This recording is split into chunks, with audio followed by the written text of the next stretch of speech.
the fact that someone would actually use a prop, a black woman, in this chamber, in this committee, is alone racist in itself.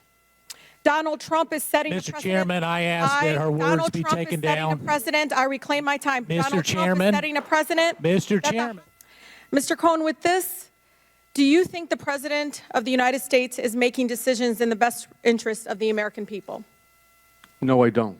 Especially those you said that he used horrible words about, like African Americans, Muslim Americans, and immigrants?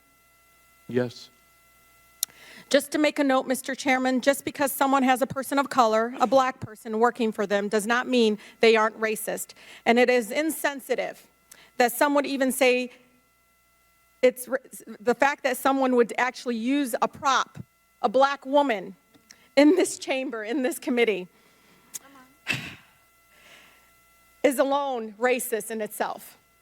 Donald Trump is setting a precedent. Mr. Chairman, I ask that her words be taken down. President, I reclaim my time. Mr. Chairman, Trump is setting a precedent. Mr. Chairman, that the highest office can be attained. Mr. Chairman, the rules are clear. Activity. Cover up and hold on to business assets to break campaign finance laws and constitutional clauses.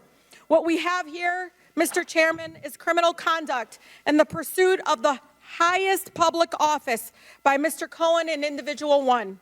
I hope that the gravity of this situation hits everyone in this body, the court report, and in Congress and across this country.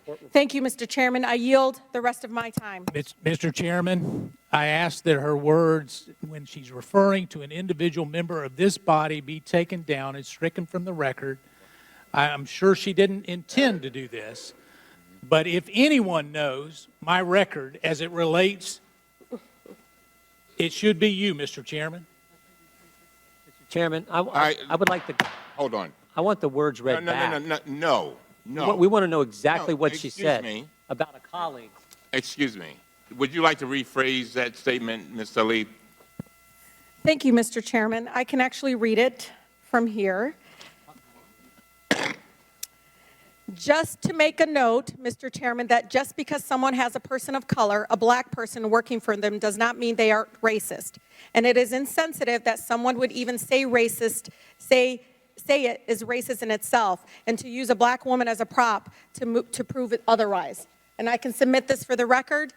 If a colleague is thinking that that's what I'm saying, I'm just saying that's what I believe to have happened. And if, as a person of color in this committee, that's how I felt at that moment, and I wanted to express that. But I am not calling the gentleman, Mr. Meadows, a racist for doing so. I'm saying that in itself, it is a racist act. Well, I hope not, Mr. Chairman, because I need to be clear on this particular. Mr. Chairman. Mr. Meadows, wait a minute. I've defended you with false accusations. Mr. Meadows, I'm the chair. Yes, sir, you are. Thank you. Right. I will clear this up. Now, Ms. Tlaib, I want to make sure I understand. You were not intending to call Mr. Meadows a racist, is that right? No, Mr. Chairman, I do not call Mr. Meadows a racist. No, I am trying, as a on. person of color, Mr. Chairman, just to express myself and how I felt at that moment. And so, just for the record, that's what was my intention. All right. All right. Mr. Meadows. Mr. Chairman, there's nothing more personal to me than my relationship. My nieces and nephews are people of color. Not many people know that. You know that, Mr. Chairman. And to indicate that I asked someone who is a personal friend of the Trump family, who has worked for him, who knows this particular individual, that she's coming in to be a prop, it's racist to suggest that I asked her to come in here for that reason. Mr. President, the President's own person. She's a family member. She loves this family. She came in because she felt like the President of the United States was getting falsely accused. And Mr. Chairman, you and I have a personal relationship that's not based on color. And to even go down this direction is wrong, Mr. Chairman. First of all, I want to thank the gentleman for what you have stated. If there's anyone who is sensitive with regard to race, it's me. Son of former sharecroppers that were basically slaves. So I get it. I listened very carefully to Ms. Tlaib, and I think, and I don't want to, I'm not going to put words in her mouth, but I think she said that she was not calling you a racist. And I thought that we could clarify that, because you, Mr. Meadows, you know, and of all the people on this committee, I've said it and got in trouble for it, that you're one of my best friends. I know that shocks a lot of people. And likewise, Mr. Chairman. But you are. And I would do, and I could see and feel your pain.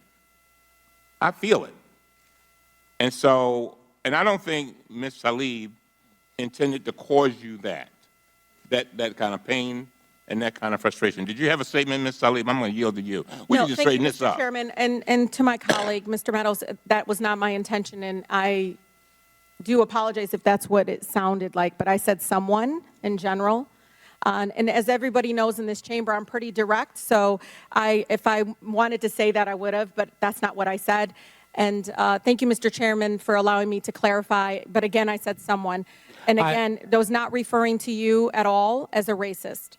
Well, I thank the gentlewoman for her comments. I thank the chairman for working to clarify this, and I appreciate the chairman's intervening. Now, to the gentleman, first of all, thank you for allowing us to resolve that.